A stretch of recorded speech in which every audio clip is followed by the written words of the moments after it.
জখমি জাহাঙ্গীর শিকদারকে রাত আনুমানিক 11টা 30 মিনিটে আমাদের জরুরি বিভাগে আনার পরে তাকে আমরা মৃত অবস্থায় পাই। তাকে ময়নাতদন্তের জন্য পোস্টমর্টমের জন্য পাঠানো হয়েছে এবং জখমি হাদিস মিয়া বয়স 38 বছর, তাকেও আমরা গুরুতর আহত অবস্থায় আমাদের জরুরি বিভাগে পাই এবং তাকে এই হাসপাতালে ভর্তি করা হয়েছে।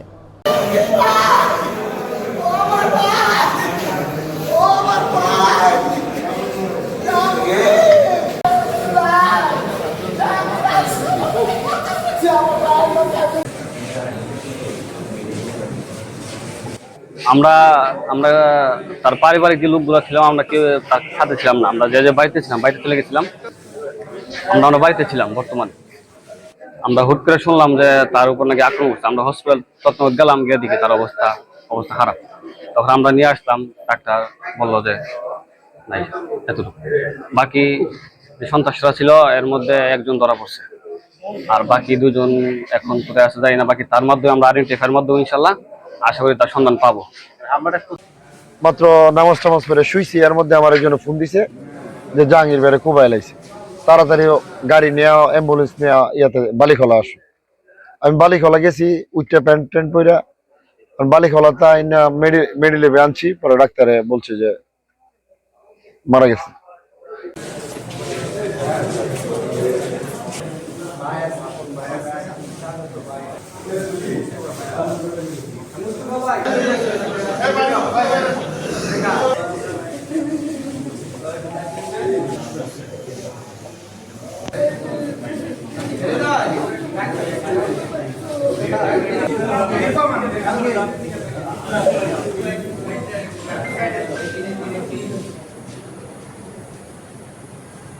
আসসালামু আলাইকুম।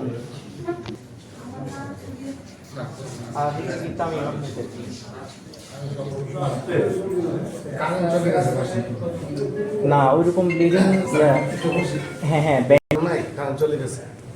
বলছে লোক আমরা যাইতেছি, এর 15-20 মিনিট পরে ওই আমরা বাসা দিকে যাবো। আমি মোটরসাইকেল নিয়ে আসছি, আমি মোটরসাইকেল পিছনে উঠছি। ওটার পরে ওনার বাসা যাওয়ার আগেই আমি 3টা ছেলে দেখছি। 3টা কালো, আমার সাইজের। একটা ছেলের পিছনে, একটা ভ্যান পিছনে। পরে আমি কি ছেলে তো আমি কোনোদের দিকে নাই, কি ছেলে কোথায় এদিকে কিসের জন্য যাইতেছে না, এরা মোটরসাইকেল হাইটটাই আছে। পরে আমি মোটরসাইকেল টানবা তাড়াতাড়ি গেছি আমার সামনে গিয়া, পরে গাড়িটা স্ট্যান্ড করতাম পারছি না, পিছনটা 3টা এগুলো বুবলে লেছে।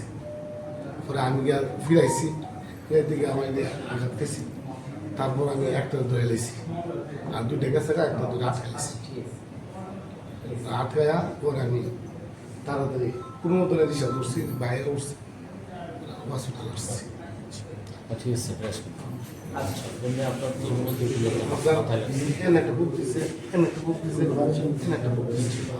চাপা দিছে 3জন হাতে, 3টা চাপা। আমার নাম হাদিস মিয়া। আরে একটা চাপাড়ি ভালো, একটা আটকাইছি, চাপাড়ি সহ আটকাইছি। আমরা খুবই মর্মাহত যে এরকম একটি অনাকাঙ্ক্ষিত ঘটনা ঘটেছে, যে ওনাকে মিঠামইন থানার বাইরের থেকে সন্ত্রাসীরা এসেছে।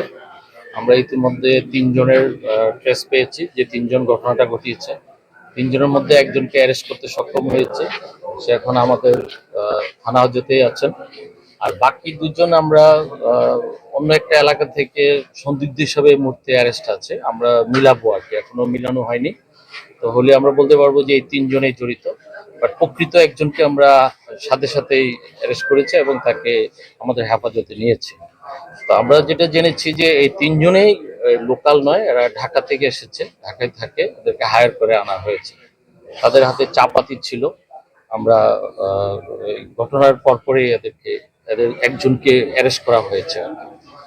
আর যে নিউজটা হয়েছে যে তিনি মারা গিয়েছেন, আমরা সত্যি মর্মাহত। তো আমাদের পুলিশের যে ওয়ার্কটা, আমরা সর্বোচ্চ এফোর্ট দিচ্ছি, বাকি 2 জনকে আমরা আশা করি এর মধ্যে গ্রেফতার করতে পারবো। আপনারা জানেন যে তিনি ওখানকার বিএনপির সভাপতি এবং যেহেতু রাজনীতি করেন, আমরা প্রাথমিকভাবে চিন্তা করছি যে এই পেছনে কোনো কারণ থাকতে পারে। এই কারণটা আমরা জানার চেষ্টা করছি, বাট কারণ আছে এটা সত্য, নাহলে তো ঢাকা থেকে হায়ার করে আনা হতো না এদেরকে। তো আমরা এই মোটিভটা বের করার চেষ্টা করছি আর কি। পূর্ব পরিকল্পিত অবশ্যই, যেহেতু ঢাকা থেকে হায়ার করে এনেছে নিঃসন্দেহে। এবং এই রাতের বেলা ঘটনাটা 8টার দিকে অন্ধকারে, ওদিকে কিছু অন্ধকারও ছিল, উনি বাড়ির বাইরে আসছেন। তো আসার পরে ওনারা আগে থেকেই টার্গেট করা ছিল। এই আমাদের যে ধারণা যে টার্গেট থাকা অবস্থায়, ওই অবস্থায় ওনাকে যখন পেয়েছে তখন ওনাকে অনেকগুলো কূপ দিয়েছে, হাতে এবং মাথায় লেগেছে। তো এরপরে হসপিটালে নিয়ে আসার পরে ওনাকে মৃত ঘোষণা করেছে।